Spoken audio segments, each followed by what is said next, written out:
You talk about performance without a purpose. Mm-hmm. What's that?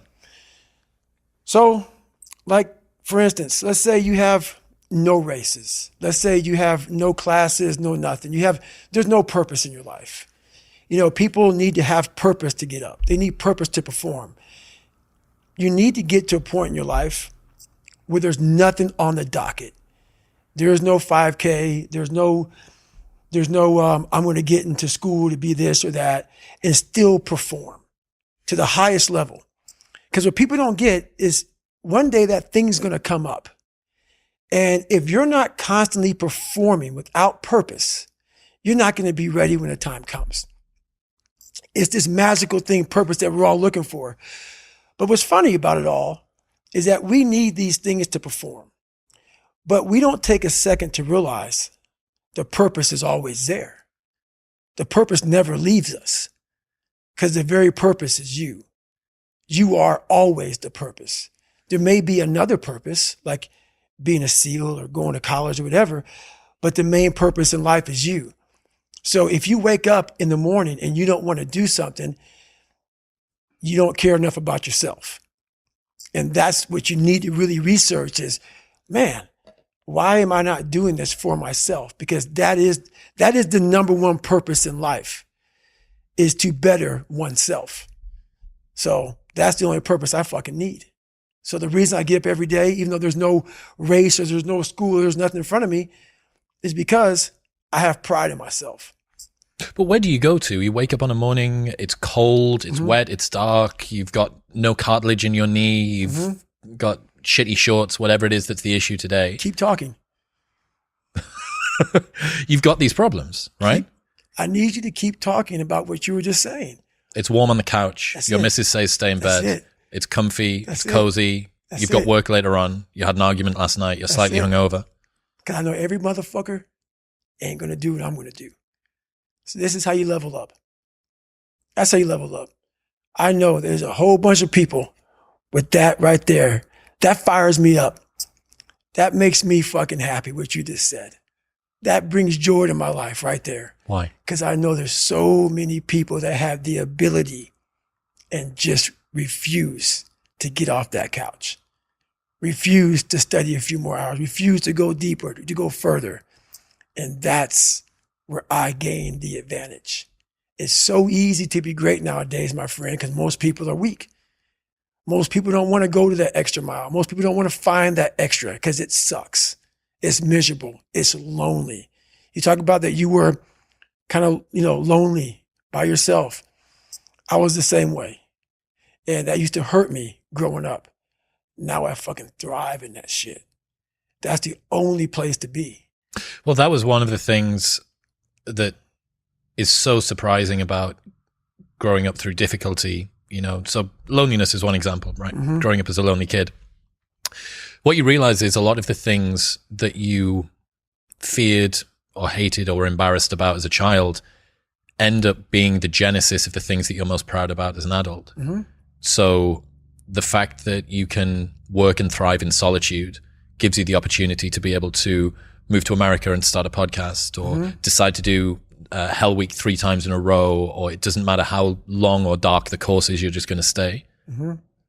The fact that you were forced to be vigilant and to assess people, to work out what's going on when you became an adult allows you to detect the vibe and the energy of whoever it is that you're speaking with and know that this person's someone that I want to hang with and this person's somebody that I don't. Right.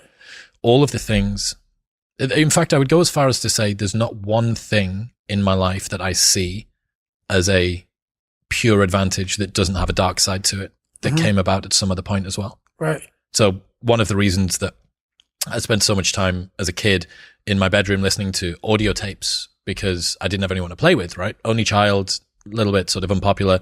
Right. So I'd be in my bedroom listening to audio tapes, and we go to the library every 2 weeks and we take the tapes back and we get new tapes and I bring them and listen to them again. Right.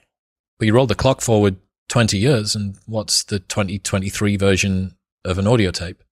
It's a podcast. It's a podcast. That's right.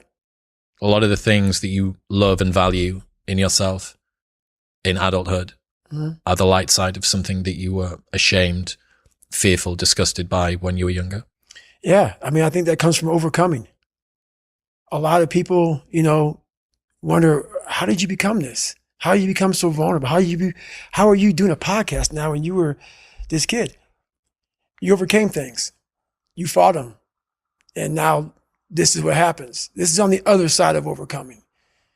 You become very, very powerful when you overcome yourself. All those things you once cowered from, you were afraid of, when you face them eye to eye every day, you now become a person who has a great podcast. Let's say that there's someone listening who resonates with what you're talking about. Mm-hmm. They've been through trauma, they've been through hard times, Mm-hmm. but they keep breaking promises to themselves, and they're struggling to get off the couch, and they're having a pity party. Mm-hmm. How can they stop feeling sorry for themselves? That's a difficult one, because you have to want it. You have to want to be better. And it starts off with, you have to have pride in yourself.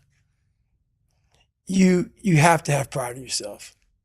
You have to have, there's something about you, whether it's your last name, whether it's just the smallest thing. You have to be proud of yourself. And if you have no pride in yourself, I can't give it to you. Because you're always going to compromise. You're always going to fold. Always. I'm very proud of myself. That's why when people said, no way you can do better than Can't Hurt Me. Roger that. We'll fucking see. It's that pride that wakes you up. Now I'm not talking about bad pride. The attention to detail for the human being I want to do. I call this thing, like, I want to be the standard.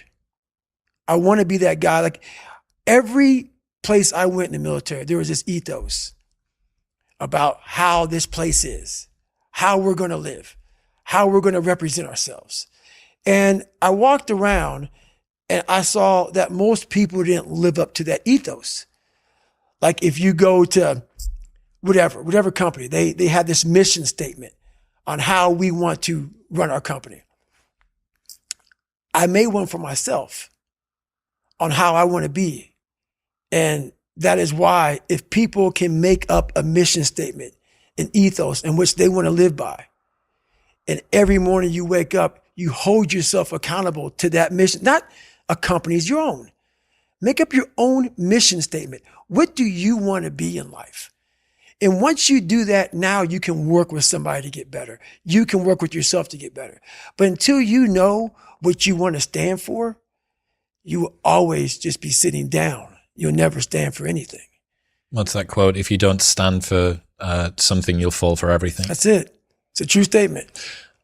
In the book, you talk about Roger that, there being two types of Roger that. Mm-hmm.